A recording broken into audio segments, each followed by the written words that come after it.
지난밤 평안히 주무셨습니까? 8월 10일 화요일 새벽 기도회를 시작하겠습니다.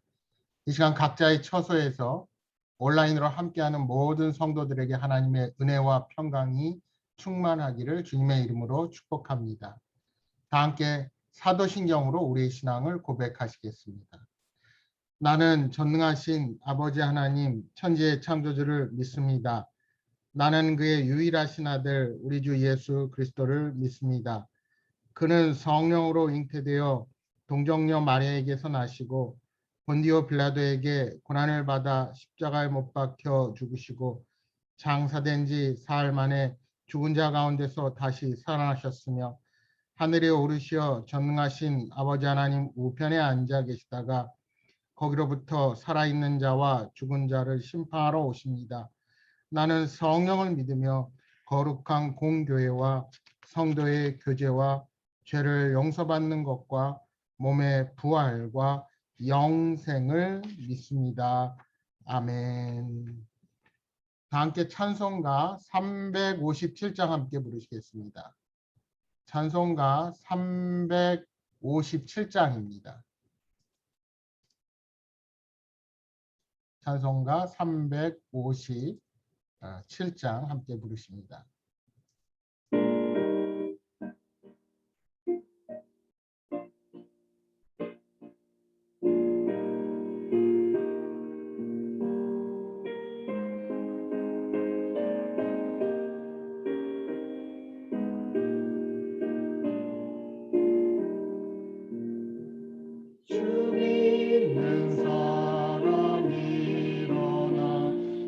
힘을 얻어요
기도하시겠습니다.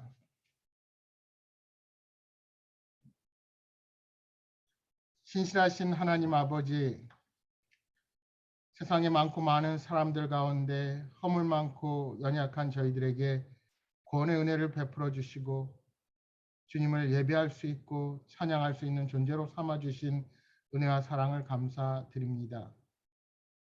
이 시간 온전히 성령 하나님께서 함께하사 우리를 향한 크신 사랑과 은혜 앞에 감사하게 하여 주옵소서. 자비로우신 주님, 여러 가지 삶의 어려움으로 눈물 짓는 성도들을 위해 기도합니다. 연약한 주의 자녀들을 말씀과 성령으로 치유하여 주시고 주님을 예배하며 섬기는 데 어려움을 당하지 않도록 지켜주시기를 간구합니다. 코로나19 사태의 장기화로 우리들의 몸과 마음이 상하고 지쳐 있습니다. 계속되는 사태로 교회 공동체가 여러 가지 어려운 가운데 직면해 있습니다. 우리의 모든 연약함을 아시는 주님, 이 모든 어려움으로부터 이길 힘을 허락하여 주옵소서. 감당할 만한 시험을 주신다는 그 말씀을 의지하며 인내로서 이 고난의 시간을 잘 극복하게 하여 주옵소서. 교회 공동체가 영적으로 깨어서 서로를 더욱 소중하게 여기고 격려하며 이 어려움을 잘 극복하게 하옵소서.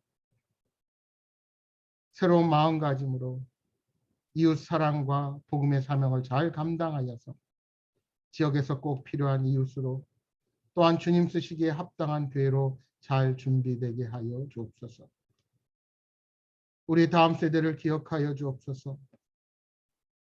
마지막 때 하나님의 영적인 군사로 잘 준비되도록 교회와 가정이 함께 힘을 모아 신앙을 세워가게 하여 주옵소서. 우리의 가정이 믿음의 반석 위에 든든히 서도록 인도하셔서 세상의 거친 풍파에도 흔들리지 아니하고 담대하게 주님의 뜻을 이루어가게 하여 주옵소서. 행복한 교회에 속한 모든 교회 학교 아이들과 학생들을 지켜주셔서 각자의 자리에서 하나님이 주시는 지혜로 공부하며 최선을 다하여 미래를 준비하는 귀한 하나님의 사람들로 서게 하여 주옵소서. 이 시간 말씀을 통하여 하나님의 뜻을 묵상합니다. 우리 각자에게 필요한 대로 깨닫게 하시고 주신 말씀으로 우리들을 새롭게 변화시켜 주옵소서. 늘 영적인 훈련을 게을리하지 않도록 하시고 날마다 말씀으로 기도로 주님의 뜻을 분별하며 복음의 증인으로 힘있게 살게 하옵소서. 오늘도 각자의 삶의 현장에서 힘주시고 함께 하시는 성령 하나님과 동행하는 모든 행복한 성도가 되게 하옵소서.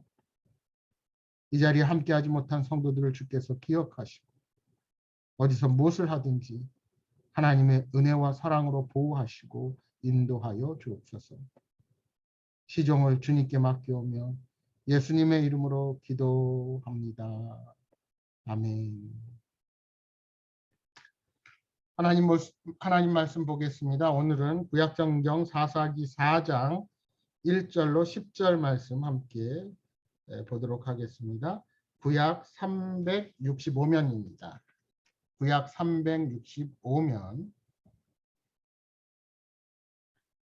사사기 4장 1절로 10절입니다.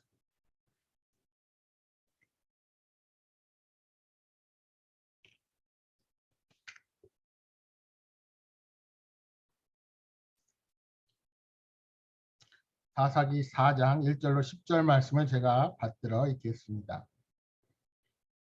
에훗이 죽으니 이스라엘 자손이 또 여호와의 목전에 악을 행하매 여호와께서 하솔에서 통치하는 가나안 왕 야빈의 손에 그들을 파셨으니 그의 군대 장관은 하롯셋 핫고임에 거주하는 시스라요. 야빈 왕은 철병거 900대가 있어 20년 동안 이스라엘 자손을 심히 학대했으므로 이스라엘 자손이 여호와께 부르짖었더라. 그때 라피돗의 아내 여선지자 드보라가 이스라엘의 사사가 되었는데 그는 에브라임 산지 라마와 베델 사이 드보라의 종려나무 아래에 거주하였고 이스라엘 자손은 그에게 나아가 재판을 받더라. 드보라가 사람을 보내어 아비노함의 아들 바락을 납달리 게데스에서 불러다가 그에게 이르되 이스라엘의 하나님 여호와께서 이같이 명령하지 아니하셨느냐. 너는 납달리 자손과 스불론 자손 10,000명을 거느리고 다볼산으로 가라. 내가 야빈의 군대 장관 시스라와 그의 병거들과 그의 무리를 기송강으로 이끌어 내게 이르게 하고 그를 내 손에 넘겨주리라 하셨느니라. 바락이 그에게 이르되 만일 당신이 나와 함께 가면 내가 가려니와 만일 당신이 나와 함께 가지 아니하면 나도 가지 아니하겠노라 하니 이르되 내가 반드시 너와 함께 가리라. 그러나 내가 이번에 가는 길에서는 영광을 얻지 못하리니 이는 여호와께서 시스라를 여인의 손에 파실 것이니라 하고 드보라가 일어나 바락과 함께 게데스로 가니라. 바락이 스불론과 납달리를 게데스로 부르니 10,000명이 그를 따라 올라가고 드보라도 그와 함께 올라가니라. 아멘.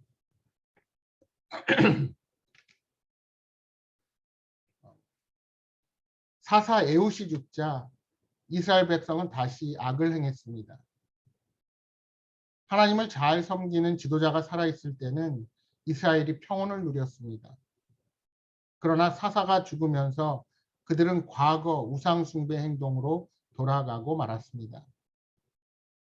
그러니까 이스라엘의 근본 문제는 하나님을 잘 섬기는 지도자의 죽음이 아니라 그들이 하나님을 알지 못해서 벌어지는 것입니다.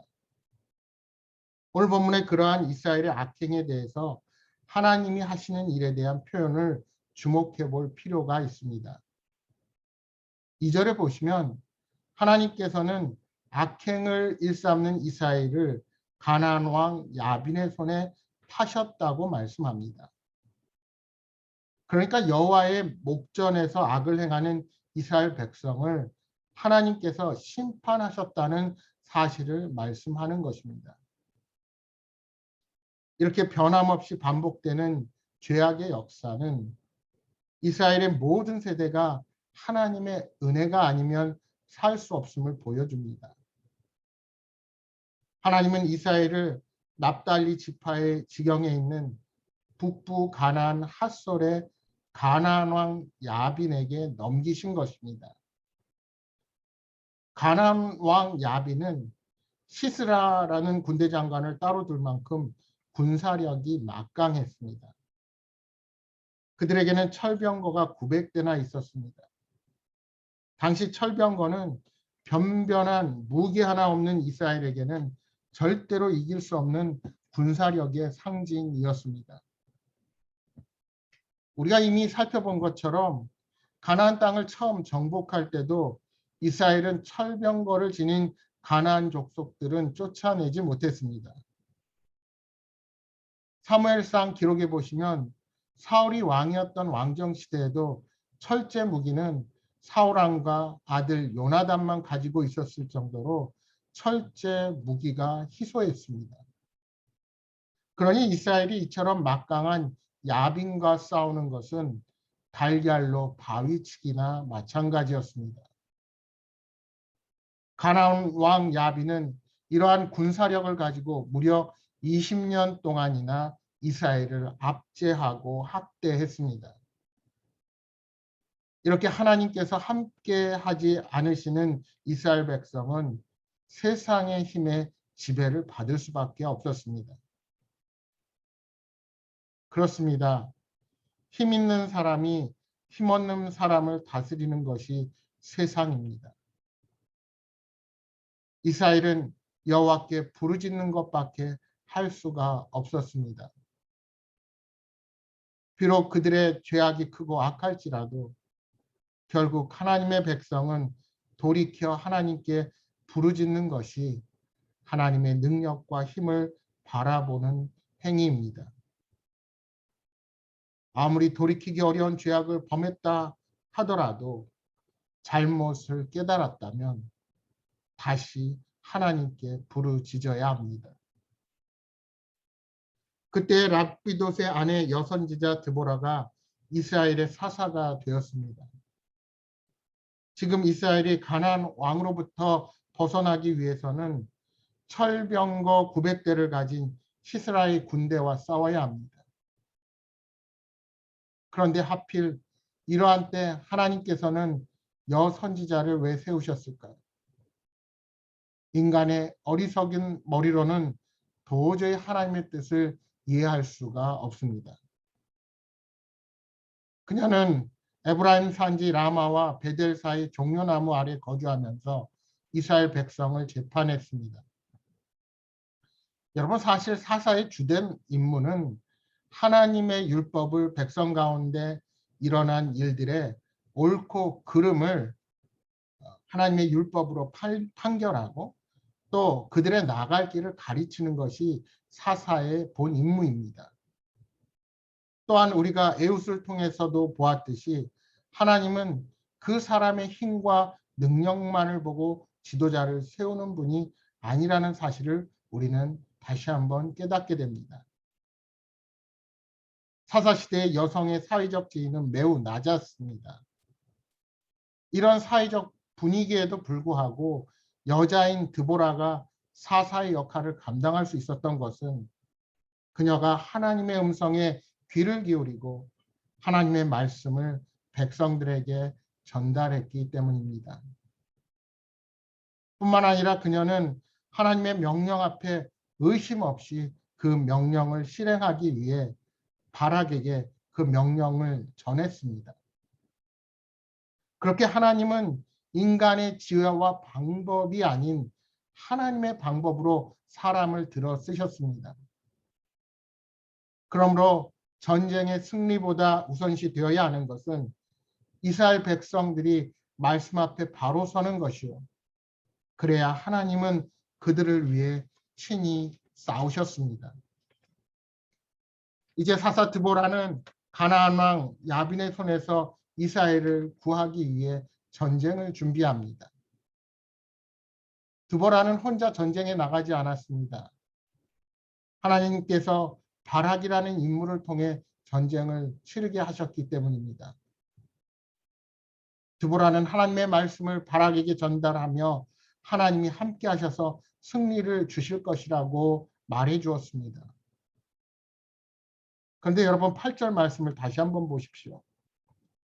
바락이 그에게 이르되 만일 당신이 나와 함께 가면 내가 가려니와 만일 당신이 나와 함께 가지 아니하면 나도 가지 아니하겠노라 하니. 분명히 드보라는 하나님의 명령을 바락에게 전했습니다. 하나님께서 군대 장관 시스라와 그 무리들을 그의 손에 넘겨주실 것이라고 말했습니다. 그러나 바락은 눈에 보이지 않는 하나님보다 눈에 보이는 드보라를 더 의지했습니다. 바락은 하나님이 올라가 싸우라는 명령을 내리셨음에도 불구하고 드보라에게 동행을 요구한 것입니다. 물론 드보라는 이 요구를 들어주었습니다. 다만 그가 전쟁에서 승리하고도 영광을 얻지 못할 것이며 적장을 죽이는 가장 영광스러운 일은 한 여인의 손에 뺏길 것이라고 드보라는 예언을 합니다.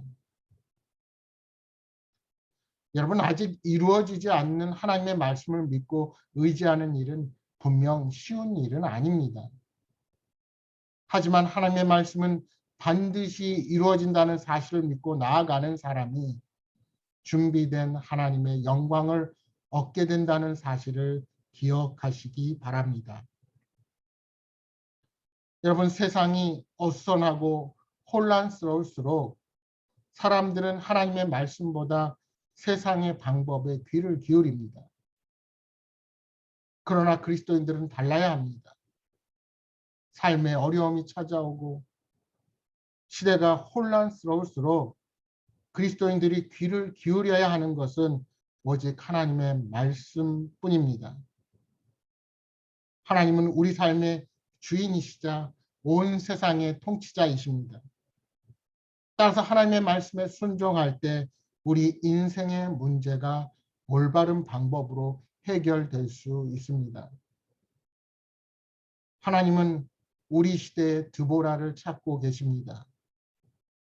드보라처럼 우리도 하나님의 말씀을 듣고 어려움에 처한 이 시대를 향해 외쳐야 합니다. 지금 우리가 살아가는 이 시대는 성경의 절대적인 진리를 부정하고 상대적인 진리가 판을 치는 시대입니다. 정치 지도자들이 욕을 먹더라도 바른 길을 제시해야 하는데 여론을 살피고 여론이 우세하면 잘못된 길이라도 국민의 명령이요 국민의 뜻이라고 말하면서 인기 영합에 잘못된 길로 사람들을 이끌어갑니다. 성경이 말하는 진리를 말해도 그 진리에 상처를 입는 사람이 있다고 함부로 말도 못하게 하려 하기도 합니다. 우리가 하나님의 말씀으로 이 모든 것들을 분별하지 못하면 세상의 상대적 가치관과 시대의 조류 앞에서 더 이상 하나님의 말씀은 힘을 발휘하지 못하게 될 것입니다. 여러분, 드보라가 심히 열악한 조건 속에서 승리할 수 있었던 비결은 그녀의 지혜와 능력 때문이 아니었습니다. 오로지 하나님을 향한 믿음과 하나님의 약속에 대한 신뢰가 유일한 승리의 비결이었습니다. 사랑하는 여러분, 오늘 하루도 하나님의 말씀을 신뢰하며 어떠한 환경 속에서도 담대하게 믿음을 가지고 살아가시기를 주님의 이름으로 축복합니다. 이 시간 주신 말씀 기억하며 함께 기도하겠습니다. 보잘것없는 인생을 차별하지 않으시고 하나님의 사람으로 쓰시는 완전하신 하나님의 은혜에 감사합니다. 주님, 하나님의 말씀을 제한하지 않게 하시고 날마다 말씀을 의지하여 믿음으로 우리 앞에 닥친 어려움들을 극복하는 신실한 하나님의 사람들로 서게 하여 주옵소서 하고 기도하시겠습니다. 또한 여러분 가져오신 간절한 기도의 제목들을 놓고 기도하시겠습니다. 함께 기도하겠습니다.